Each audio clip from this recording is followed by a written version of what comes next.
Apple TV just dropped the trailer for their latest big budget effort, Monarch, A Legacy of Monsters. And this is a TV spin-off from a monsterverse that no one asked for, or to be honest, ever really wanted. But it's somehow good enough that we've got multiple sequels and a prequel, and this is the first step into television for this franchise. So let's get into the trailer. A Legacy. As always, I'm Al, this is the Geek in Review, and just to say, thanks for taking the time to choose to watch this channel. If you haven't done it already, please hit subscribe, and if you make it all the way to the end of the video, leave a like as well. The world is on fire. I decided to do something about it. So the ongoing Monarch verse, yes, that's what I'm going to call it by the way, started with two films really depending on your point of view. The first one to get released was Godzilla in 2014, but then there was the prequel Skull Island in 2017 that kind of set more things up for the tone of this franchise. Because prequel, first film, again, all depends on where you stand. So Godzilla 2014 introduced, well, Godzilla into this world and then in later films. It really adapted the original idea from the 2014 movie, showing how humans have adapted to life with the monsters destroying cities and fighting each other.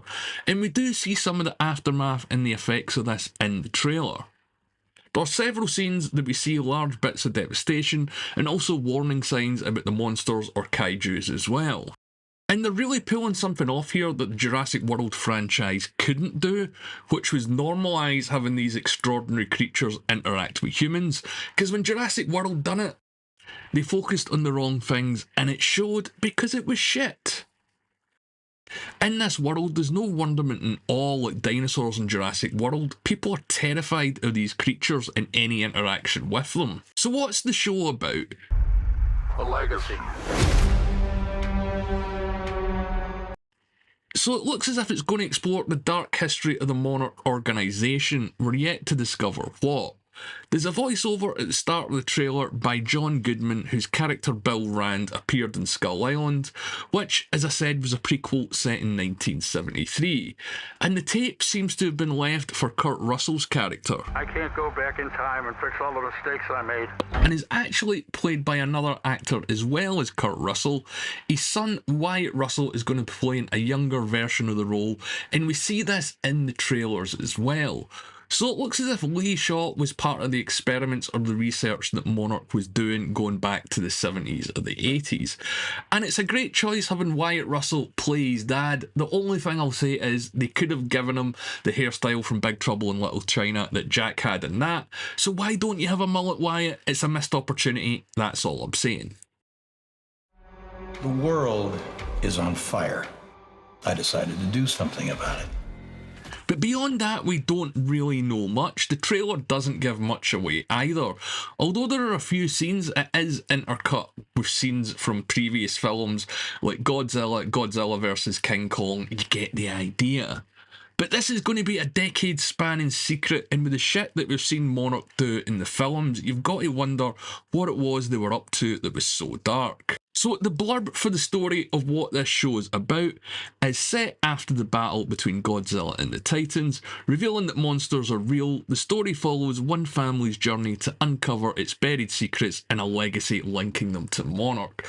So it seems that it won't just be Lee Shaw's character, but it'll be his children, maybe even his grandchildren, that are impacted by whatever this secret is as well. It's most probably some sort of monster experimentation, as that's been in almost every one of the films apart from King Kong Skull Island. If you come with me, you'll know everything, I promise. But it looks like a good entry into what I said is an unexpected franchise. And it being Apple TV, it's going to be absolutely big budget and stunning. Now, as I said, the trailer doesn't give much else away, but could this be the big first monster hit for Apple? Come on, you had to see that one coming. Outside of Ted Lasso, Apple shows haven't really had sort of popularity in the mainstream. Yeah, sure, they've had critical acclaim, but could a show based on an existing property be the breakout hit that they deserve? It's something worth thinking about, but it's also the first time that Apple has got into the franchise business. And despite the lack of public attention, most Apple shows are loved by critics and get pretty solid reviews. Foundation, The Morning Show, and Mythic Quest are all shows well into a multi-season run, so Apple can keep this going no matter what, even if it's not a hit, because when you think about it, how many iPhones do they need to sell to make a show? If you ask me, that's why Apple is going to win the streaming wars. They aren't in the streaming business, they're in a selling you an iPhone and a MacBook business, and that's what finances the streaming. Whereas Netflix just has Netflix and whatever's on Netflix to make Netflix money, and that's not going particularly well. Yeah, it's kind of simplifying how streaming works, but it's something that I might get into, so if you'd like to see a video on why your favourite streaming service isn't working, let me know in the comments below.